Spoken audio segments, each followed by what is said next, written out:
I learned very early what it felt like to exist in a house where your presence made no real difference. It wasn't that my parents were openly cruel or abusive. They fed me, clothed me, and made sure I went to school.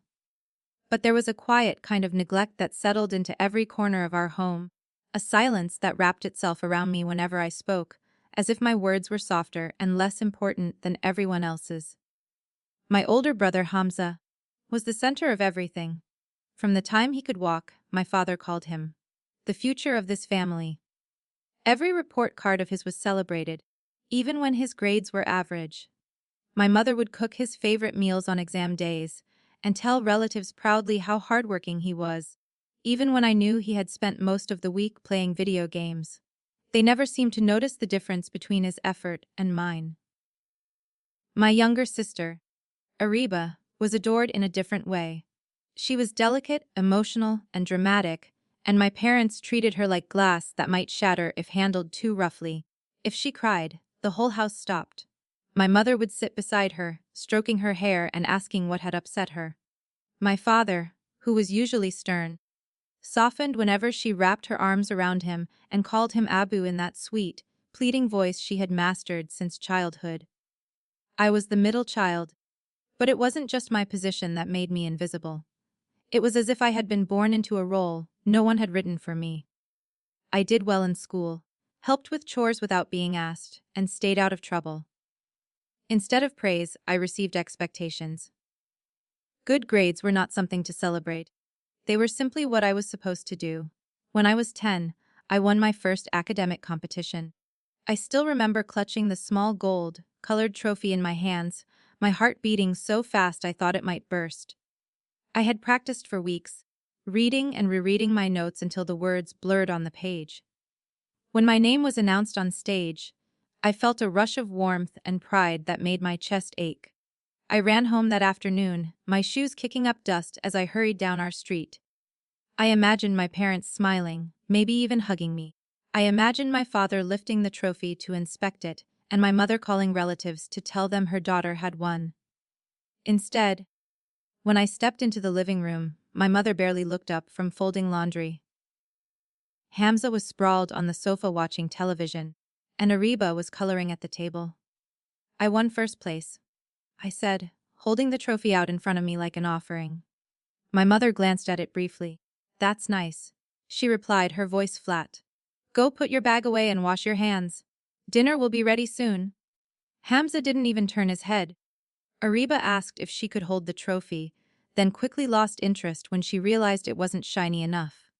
That evening, the trophy was placed on a narrow shelf in the hallway, between an old clock and a stack of dusty photo frames. It wasn't displayed in the living room like Hamza's cricket medals. It wasn't mentioned when relatives visited. It was simply there, collecting dust. Moments like that became a pattern in my life. I would achieve something, feel a spark of hope that maybe this time they would notice, and then watch that hope quietly fade when nothing changed. By the time I was 13, I stopped running home with excitement. I started keeping my certificates in a folder under my bed, hidden away where no one could ignore them, because no one knew they existed. Conversations at home revolved around my siblings. At dinner, my father would ask Hamza about his plans for the future, discussing business ideas and career paths as if he were already a grown man. My mother would remind Ariba to focus on her studies but would quickly excuse her whenever she complained of being tired or stressed. No one asked about my day unless they needed something from me. If my grades dropped even slightly from perfect to merely good, my parents would frown and ask what I had done wrong. Yet when I brought home straight A's, they would simply nod, as though I had completed a routine chore like taking out the trash. I began to understand that in our house, love was loud and visible for some and quiet and conditional for others. Hamza and Ariba were showered with affection and praise. I was given responsibilities. I was the one asked to help my mother in the kitchen, while Ariba rested in her room. I was the one sent to fetch groceries in the heat, while Hamza prepared for cricket practice. If relatives needed someone to run errands during family gatherings, my name was called before anyone else's. She's mature for her age, my mother would say proudly. as if my independence was something she had carefully nurtured rather than something I had been forced to develop on my own. There were nights when I lay in bed staring at the ceiling, wondering what I had done differently from my siblings. I searched my memories for some mistake I might have made as a toddler, some moment that had caused my parents to look at me and decide I was less deserving of their warmth. But there was never an answer, only a hollow feeling that settled deeper into my chest with each passing year. At school, things were different. Teachers praised my work and encouraged me to participate in competitions and debates. Friends came to me for help with their homework and thanked me sincerely when I explained difficult concepts. In those classrooms and hallways, I felt visible in a way I never did at home. People listened when I spoke. They laughed at my jokes. They remembered my birthday. That contrast made returning home each afternoon even harder. It felt like stepping from a brightly lit stage into a dim, quiet backstage area where no one was waiting for me. When I turned 16, I earned a scholarship to attend a prestigious college in another city after graduation. My teachers were thrilled and told me it was a life-changing opportunity. I carried the acceptance letter home with trembling hands, my heart pounding with a mix of excitement and fear. At dinner, I placed the letter on the table in front of my parents. "I got accepted," I said softly. "With a full scholarship." My father read the letter in silence, his expression unreadable. My mother glanced at it briefly before returning to her food.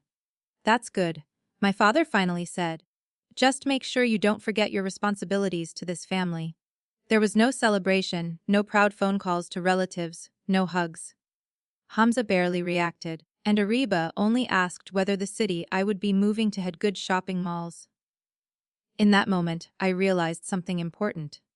If I stayed in that house, waiting for them to see me, I would spend my entire life feeling small. The scholarship wasn't just an academic opportunity, it was an escape route. The day I left for university, I packed my clothes and books into 2 worn suitcases. My mother stood near the door, reminding me to call occasionally and behave properly so I wouldn't bring shame to the family. My father handed me a small envelope of cash without meeting my eyes. Hamza was out with friends, and Ariba was in her room talking on the phone, too busy to come say goodbye. As the bus pulled away from the station, I looked out the window at the shrinking figures of my parents standing on the platform. They didn't wave. They simply turned and walked away. I pressed my forehead against the cool glass and felt a strange mix of sadness and relief. For the first time in my life, I was leaving a place where I had always felt invisible. I didn't know what waited for me in the new city, but I knew one thing for certain wherever I was going. I would no longer be the girl no one noticed. And even though I didn't have the words for it back then, a quiet promise formed in my heart during that long bus ride. One day, I would build a life where my existence wasn't an afterthought, where my voice mattered, and where I didn't have to beg to be seen. University did not feel like a fresh start at first. It felt like being dropped into the middle of a crowded city without a map, surrounded by unfamiliar faces, loud traffic, and expectations I wasn't sure I could meet. I arrived with 2 suitcases, a scholarship letter, and years of quiet loneliness folded neatly inside me. Even though I had dreamed of escaping home, the reality of being completely on my own was terrifying in a way I hadn't prepared for. My hostel room was small and sparsely furnished, with pale walls that seemed to echo every sound. The first night, I sat on my narrow bed and listened to the chatter and laughter drifting in from the corridor. Girls were introducing themselves, sharing snacks, exchanging stories about their families. I stayed inside, pretending to organize my books, while actually trying to calm the knot in my chest. I didn't know how to insert myself into conversations like that. At home, no one had ever waited to hear what I had to say. Classes began the next week, and slowly, routine gave me something to hold on to. I threw myself into my studies with the same determination that had helped me survive school. Lectures, assignments, and library hours filled my days, leaving little time to dwell on the silence that greeted me when I returned to my room each evening. The campus library became my favorite place. It was quiet, predictable, and full of people who, like me, seemed to find comfort in books rather than small talk.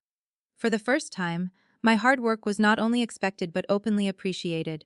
Professors praised my essays, asked for my opinions during discussions, and encouraged me to apply for academic competitions. At first, their attention made me uncomfortable. I would blush and look down whenever someone complimented me, unsure how to respond because I had never learned how to accept praise gracefully. One afternoon, after I presented a research project in class, my professor stopped me as I was packing my bag. He told me my analysis had been one of the most thorough he had seen from a first-year student and suggested I consider pursuing research in the future. I nodded awkwardly, murmuring a quiet thank you, but inside, something warm spread through my chest. It was a feeling I had rarely experienced before, being recognized for my mind, not just tolerated for my presence. Making friends took longer. I was used to being the quiet one, the girl who listened more than she spoke. In group projects, I would complete my portion efficiently but avoid unnecessary conversation.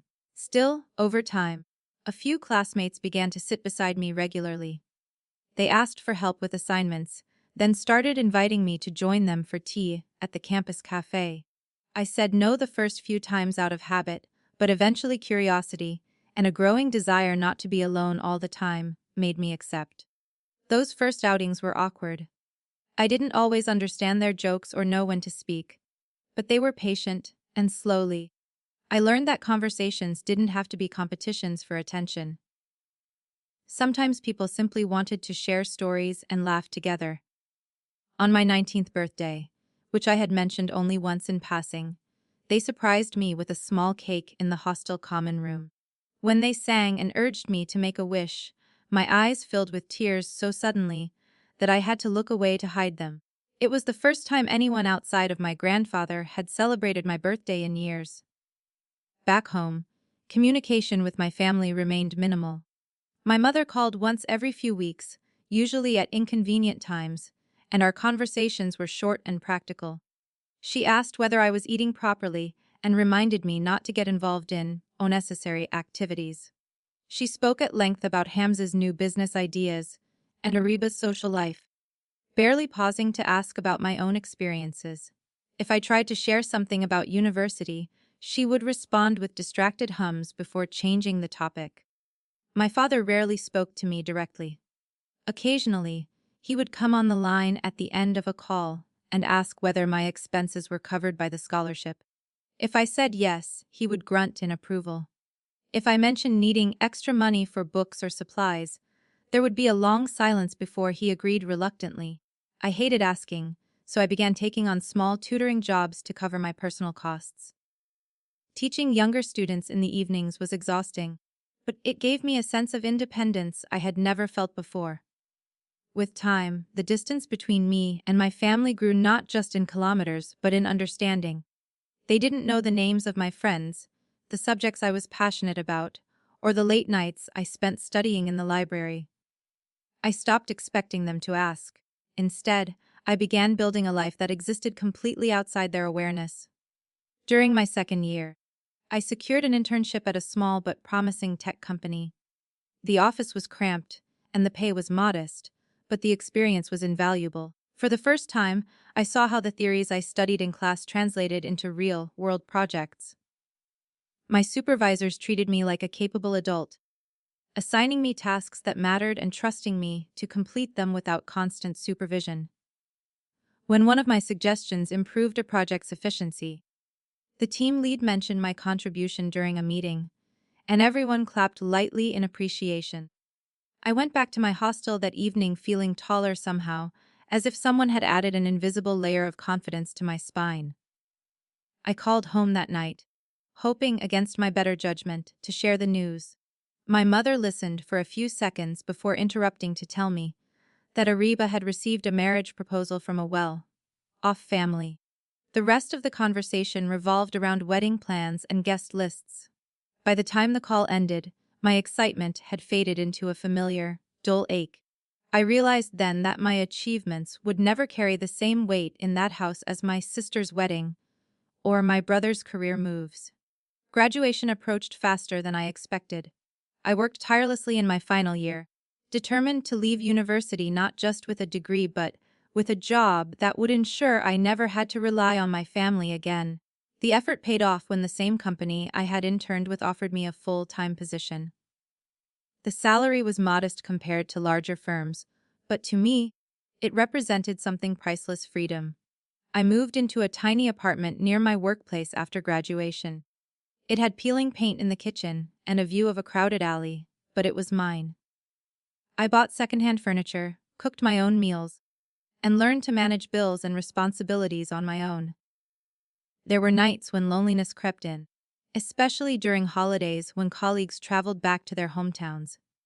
But even in those quiet moments, I felt a sense of control over my life that I had never experienced before. My family's involvement in my life became almost non-existent. Months would pass without a single call. When they did contact me, it was usually to inform me of some family event I was expected to attend or to hint that they were facing financial difficulties. Despite everything, I still sent money whenever I could. A part of me hoped that maybe, just maybe, my support would make them see me differently.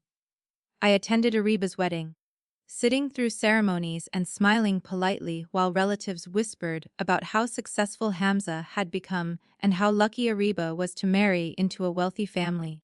No one mentioned my job or my independence. I left early that night, slipping out quietly before anyone noticed. After that, I stopped attending most family gatherings. At first, my mother complained over the phone, accusing me of becoming arrogant and distant. Eventually, even those complaints faded into silence. The calls stopped. Messages went unanswered. It was as if, without my physical presence in the house, I had become even easier to forget. And yet, my life continued to grow in ways they never witnessed. I received promotions, made close friends at work, and slowly paid off the small loan I had taken to furnish my apartment. Each milestone was celebrated not with family dinners, but with quiet personal rituals: ordering my favorite takeout, buying myself a small gift, or simply sitting on my balcony and allowing myself to feel proud. By the time 3 years had passed, I had built a stable, independent life that had no real connection to the family I came from. The girl who once waited desperately for her parents' approval had learned to measure her worth by her own standards. It was a slow, sometimes painful transformation, but it gave me something I had never had before: the certainty that even if my family continued to ignore me, I would still be okay. I didn't realize then how suddenly that fragile peace would be disrupted, or how the same people who had treated me like an afterthought would soon remember my name with startling urgency. The call came on a rainy Tuesday evening, the kind of evening that usually made me feel calm. I had stayed late at the office to finish a report, and by the time I reached my apartment, the streets were slick with water and the air smelled of wet dust and exhaust fumes. I dropped my bag on the chair, loosened my hair, and was halfway through reheating leftovers when my phone began to ring on the kitchen counter. I almost ignored it. Unknown numbers had a way of bringing unnecessary stress, and I was too tired to deal with telemarketers or distant relatives who only called when they needed something. But something, maybe habit, maybe a faint sense of obligation, made me wipe my hands and answer. It was my aunt on the line, her voice unusually subdued. She didn't bother with small talk. "Your grandfather passed away this morning," she said quietly. For a moment, I couldn't speak. The words seemed to hang in the air between us, heavy and unreal. My grandfather had been old, yes, but in my mind he was still the man who slipped me storybooks under the table during family gatherings and whispered that I was smarter than everyone else thought. He was the only one who had ever asked about my school projects, who had remembered my birthday without needing a reminder. "When is the funeral?" I finally managed to ask, my throat tight. "Tomorrow afternoon," she replied. "It would be good if you came." The line went silent after that, as though she had said everything that needed to be said. I thanked her mechanically and hung up, staring at the blank screen of my phone while the microwave beeped in the background, forgotten. Grief came slowly, not in dramatic sobs but in quiet waves that made my chest feel hollow. I sat down at the small dining table and tried to remember the last time I had spoken to my grandfather. It had been months, maybe even a year. Life had been busy, and I had convinced myself that there would always be more time to call him, to visit, to thank him properly for being the one person in my childhood who had made me feel seen. That night, I barely slept. By dawn, I had booked the earliest flight back home and packed a small bag with black clothes. As the plane lifted off, I stared out the window at the shrinking city below and felt a familiar knot of anxiety tighten in my stomach. I wasn't just going back for a funeral. I was returning to a house and a family that had long ago learned to function without me. The family home looked smaller than I remembered when the taxi dropped me off outside. Neighbors stood in clusters near the gate, whispering to each other, their faces arranged in polite sympathy. Inside, the air was thick with the scent of incense and quiet murmurs of condolence. My mother was sitting on the floor in the living room, surrounded by female relatives. She looked up when I entered, her eyes red but her expression oddly distant, as if she had been expecting me but hadn't quite remembered what I looked like. "You came," she said simply. I nodded, unsure whether to hug her. She didn't open her arms, so I placed my bag against the wall and moved past her to greet other relatives. My father was in the courtyard with a group of men, discussing funeral arrangements in hushed but practical tones. Hamza stood beside him, taking calls and giving instructions like he was already the head of the family. Ariba sat on a chair nearby, dabbing at her eyes with a tissue while her husband murmured comforting words in her ear. No one asked about my journey or how I had been managing on my own all these years. I was acknowledged with brief nods, and then absorbed into the background, just as I had been throughout my childhood. The funeral itself passed in a blur of prayers, handshakes, and solemn faces. I stood among the women, my gaze fixed on the white shroud that covered my grandfather's still form. Memories flickered through my mind, his laugh, the way he used to adjust his glasses when he read, the warm smell of his cologne when he hugged me. Tears slid down my cheeks silently, and for once I didn't bother to wipe them away. After the burial, relatives gathered back at the house, filling every room with the low hum of conversation. I slipped into my grandfather's old study when no one was looking. The room was exactly as he had left it, shelves, lined with books, a worn armchair by the window, and a small wooden desk covered with neatly stacked papers. I ran my fingers along the spines of his books, feeling the familiar comfort of a place where I had once felt welcome. "You always liked this room." I turned to find my aunt standing in the doorway. She smiled sadly and stepped inside, glancing around as if expecting my grandfather to walk in at any moment. "He talked about you often," she added. "He was proud of what you were doing, even if others didn't say it." Her words tightened my throat again. I thanked her quietly, and she squeezed my hand before leaving me alone with my thoughts. 2 days later, the family gathered at a lawyer's office to hear the reading of my grandfather's will. The office was small but well furnished, with dark wooden furniture and framed certificates lining the walls. I took a seat near the corner, slightly apart from the others, while my parents, siblings, and a few close relatives sat closer to the lawyer's desk. The atmosphere was tense but not entirely somber, beneath the surface grief. I could sense curiosity and anticipation. In our culture, wills were rarely straightforward, and everyone seemed eager to know what had been left to whom. The lawyer, a middle-aged man with thin glasses and a calm demeanor, greeted us politely and began reading from a thick file. His voice was steady and formal as he listed the various bequests. A small sum was left to a local charity. Certain personal belongings were distributed among cousins and distant relatives. Hamza received my grandfather's old car, which had been his pride and joy for years. Ariba was given a collection of jewelry that had belonged to my grandmother. My parents exchanged satisfied glances, clearly relieved that things were proceeding in what they considered a logical order. I sat quietly, half listening, assuming that my name might not even be mentioned. After all, I had never been particularly close to the rest of the family, and in their eyes, I had chosen to distance myself from them. Then the lawyer paused and adjusted his glasses, glancing down at the next page as if to make sure he was reading it correctly. "And to my granddaughter Sana," he continued, "I leave my primary property in the city center, as well as the majority of my personal savings.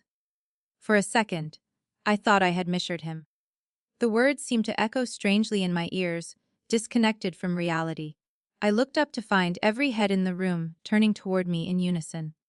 My mother's mouth had fallen slightly open.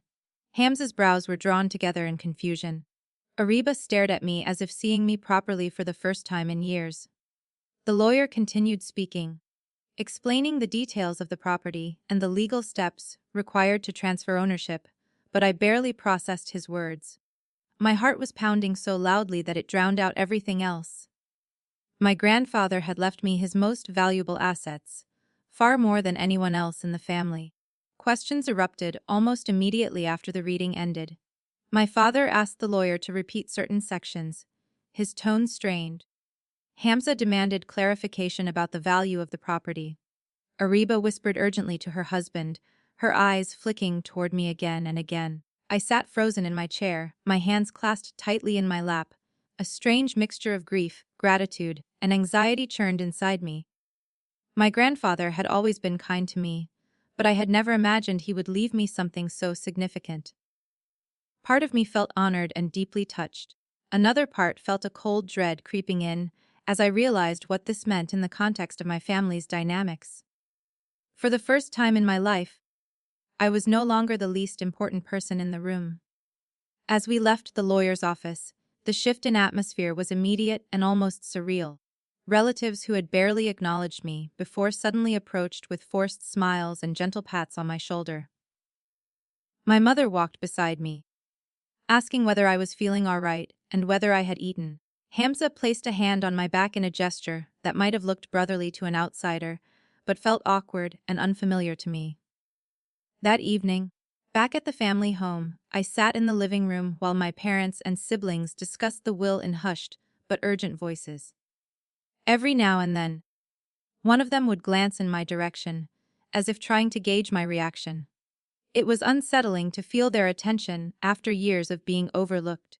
I should have felt triumphant or validated, but instead I felt tired and overwhelmed. My grandfather's death was still fresh in my mind, and the sudden focus on money and property made everything feel cheap and hollow. I slipped away to the small bedroom I used to occupy as a child and sat on the edge of the bed, staring at the faded posters still stuck to the wall. For years, I had dreamed of being noticed by my family, of having them look at me with interest instead of indifference. Now that it was finally happening, it felt less like love and more like scrutiny. They hadn't suddenly realized my worth as a person. They had simply realized I now possessed something they valued. Lying there in the dim light, I understood that my life was about to change again, this time not because I was leaving my family behind, but because they were finally stepping into my world, drawn not by affection but by inheritance. The change in my family's behavior was so sudden that at first I wondered if I was imagining it. For years, I had been the one who called, the one who tried to keep conversations going, the one who showed up at gatherings and quietly slipped away when no one noticed. Now, within hours of the will being raid, my phone began to buzz with messages and missed calls from people who had barely spoken to me in months. My mother knocked on my bedroom door the morning after the will reading, something she hadn't done since I was a child. She entered carrying a tray with tea and parathas, placing it carefully on my desk. "You must be tired," she said, her voice unusually soft. "You've been through a lot these past few days." I stared at her, unsure how to respond. This was the same woman who had once told me to serve guests while I had a fever because wasn't that serious. Now she was fussing over whether I had eaten breakfast. Throughout the day, she hovered around me, asking if I needed anything, offering to wash my clothes, even suggesting we sit together and talk like we used to when I was little, though I couldn't remember a time when we had ever actually done that. My father, who had always been distant and authoritative, started including me in conversations about household matters. He asked about my job, my apartment, my daily routine, nodding thoughtfully as if each detail was suddenly important. Hamza's transformation was perhaps the most jarring. He began treating me with a casual friendliness that felt rehearsed, slinging an arm around my shoulders and calling me little sister in a tone that was supposed to sound affectionate. He invited me out for tea at a cafe we used to pass on the way to school but had never entered together. During the outing, he spoke at length about family unity, about how we should stay close and support each other now that our grandfather was gone. Ariba, too, made an effort to include me in her conversations.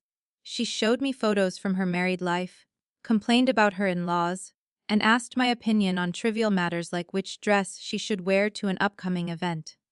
It felt surreal, as if I had stepped into an alternate version of my life, where I had always been part of their inner circle. At first, a small, foolish part of me wanted to believe that grief had brought us closer, that losing my grandfather had reminded them of the importance of family. But that illusion began to crack within days. One evening, I went to the kitchen to get a glass of water and heard my parents' voices drifting from behind the half-closed door. They were speaking in low tones, but in the quiet house, their words carried clearly. "She's still young," my mother was saying. "She doesn't understand how complicated property matters can be," my father grunted in agreement. "That city property is valuable. It should stay within the main family. Hamza knows how to handle these things." There was a pause, followed by the sound of a chair scraping against the floor. "We need to convince her to transfer it to him," my mother continued. "Not forcefully, of course. Gently. She's always been emotional. If we remind her of her duties to this family, she'll listen." My grip tightened around the glass in my hand. The cold water inside sloshed dangerously close to the rim, but I barely noticed. So this was the real reason behind their sudden warmth. It wasn't grief that had softened them, it was opportunity. I retreated quietly to my room before they could realize I had been listening. That night, I lay awake staring at the ceiling, replaying their words over and over in my mind. The part that hurt the most wasn't their plan to take the property, it was how predictable it felt. They still saw me as the same quiet, obedient girl who would sacrifice her own interests to keep the peace. The next morning, they approached me together in the living room. My mother sat beside me on the sofa, her hand resting lightly on my arm, while my father took the armchair across from us, his posture serious but not aggressive. "We've been thinking about your grandfather's will," my father began, choosing his words carefully. "He loved all of us, but sometimes old people make decisions without considering the practical side of things." My mother nodded sympathetically. Managing property, dealing with tenants, handling legal issues, it can be very stressful, especially for a young woman living alone in another city. I listened in silence as they laid out their arguments. They spoke of tradition, of how sons were usually responsible for family assets. They suggested that transferring the property to Hamza would ensure it remained in safe hands, and that I would still be able to rely on him if I ever needed financial support. "You're part of this family," my mother said gently. "We've always looked out for each other. This is about doing what's best for everyone." Their words were coded in concern and logic, but beneath the surface I could hear the same old dismissal of my capabilities. They weren't asking because they respected me, they were asking because they assumed I wouldn't dare refuse. I forced myself to keep my voice calm. "I'll think about it," I said, watching relief flicker across their faces. They took my hesitation as a sign that their plan was working. Over the following days, the pressure continued in subtle but persistent ways. Hamza began calling me frequently, offering to help me understand property documents and explaining how complicated real estate management could be.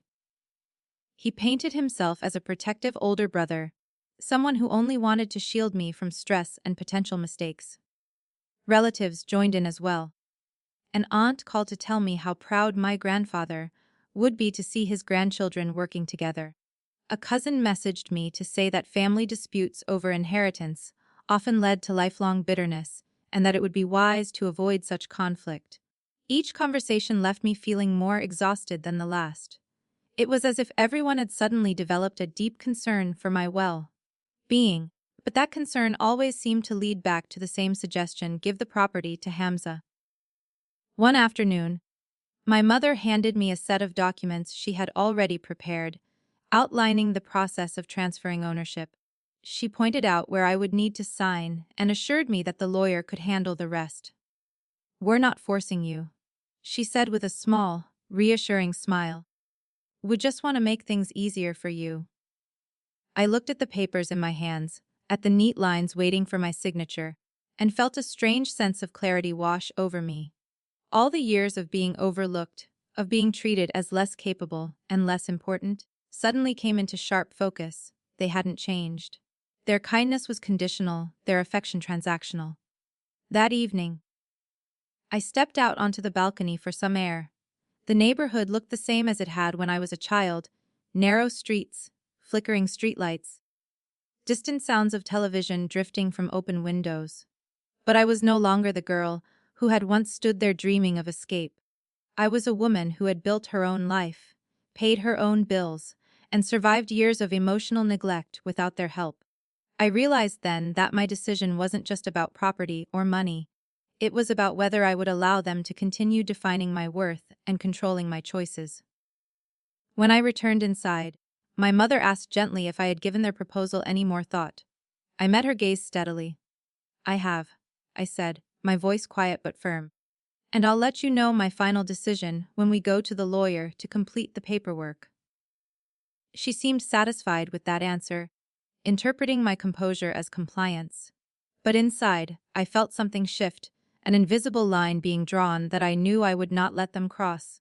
The morning we went back to the lawyer's office to finalize the paperwork felt strangely calm, almost too calm for a day that I knew would change the course of my relationship with my family forever.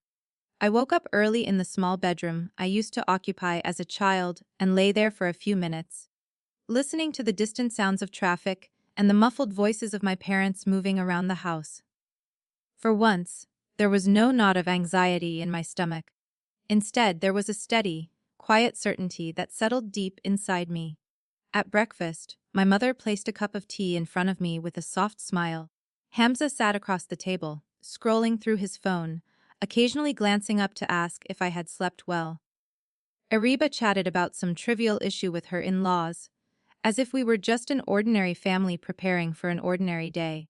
No one mentioned the documents waiting at the lawyer's office, but the unspoken tension hung in the air like humidity before a storm. We drove there together in my father's car. I sat in the back seat, watching the familiar streets pass by, and thinking about how many times I had imagined a moment like this, being important enough for my decisions to affect the entire family. Back then, I had imagined it as something comforting, a sign that I finally mattered. Now, I understood that being needed and being valued were two very different things. The lawyer greeted us politely and ushered us into his office. He spread the documents across his desk, explaining once again the legal implications of each section. My parents listened attentively, nodding as if they were already satisfied with the outcome. Hamza leaned back in his chair, with the relaxed confidence of someone who believed the situation was under control. When the lawyer finally slid the main document toward me and pointed to the spaces where my signature was required, the room fell quiet. I picked up the pen, feeling its weight between my fingers. For a moment, I remembered all the times I had signed report cards, scholarship forms, and job contracts.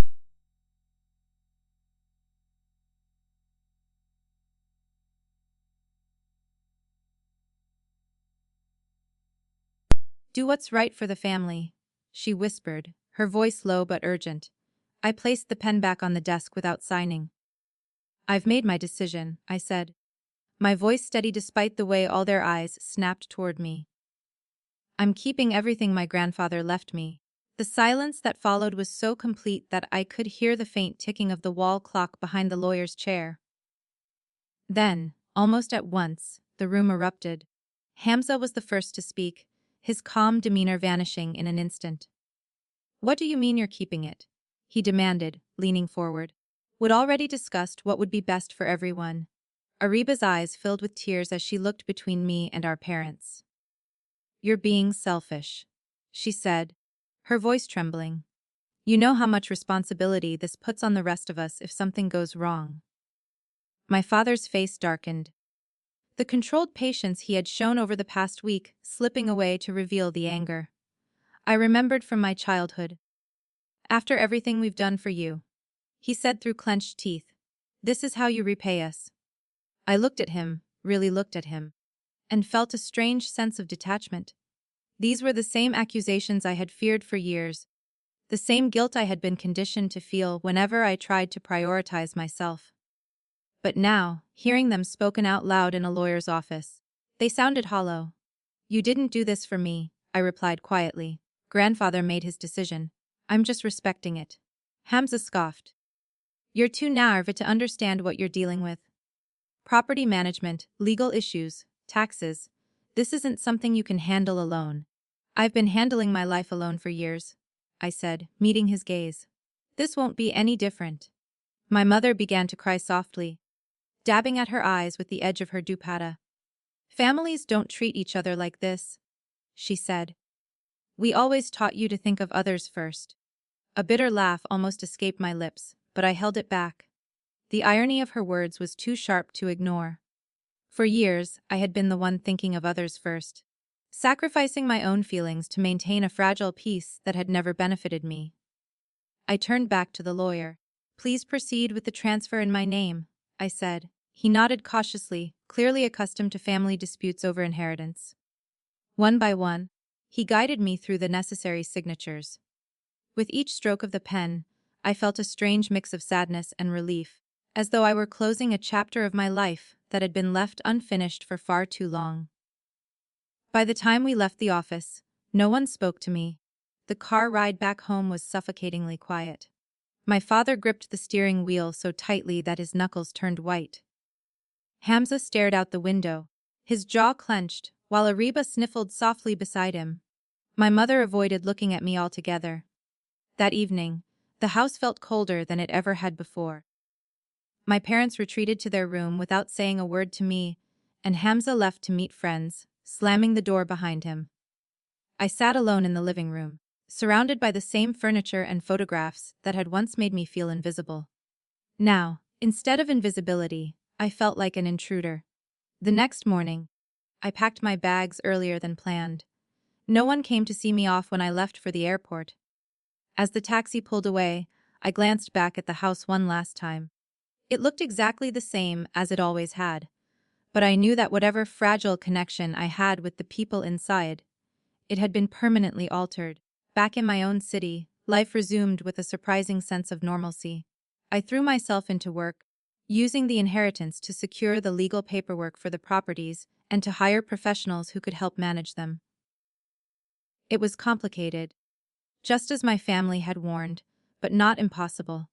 Every challenge I faced and overcame strengthened my confidence that I had made the right decision.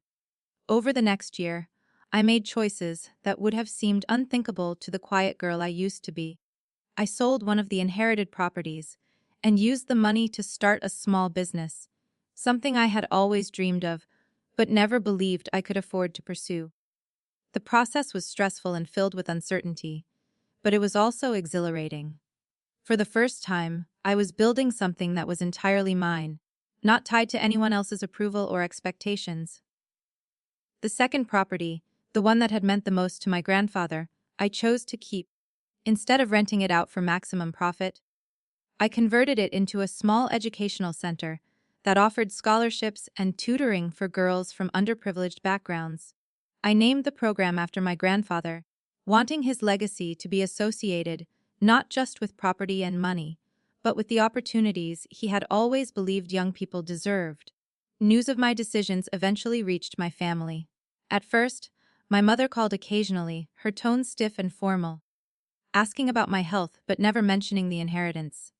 Hamza stopped contacting me altogether. Ariba sent a few messages accusing me of tearing the family apart, then fell silent when I didn't respond. The silence that followed was heavy at first, like a weight pressing against my chest. I had spent so many years craving their attention that losing it completely felt disorienting. But slowly, that silence began to feel like space, room to breathe, to think, to exist without constantly measuring my actions against their expectations. Years later, when I stood in the hallway of the scholarship center and watched a group of girls laughing as they left their evening classes, I thought about how different my life had become. I had once been the girl no one noticed, the daughter whose achievements were hidden on a dusty hallway shelf. Now, I was someone who could create opportunities for others, someone whose choices had real, visible impact. My family had only remembered I existed when a will forced them to say my name out loud. But in the end, that moment had given me something far more valuable than property or money. It had forced me to choose between remaining the quiet, obedient daughter they were comfortable ignoring and becoming the woman my grandfather had always believed I could be. I chose to rise.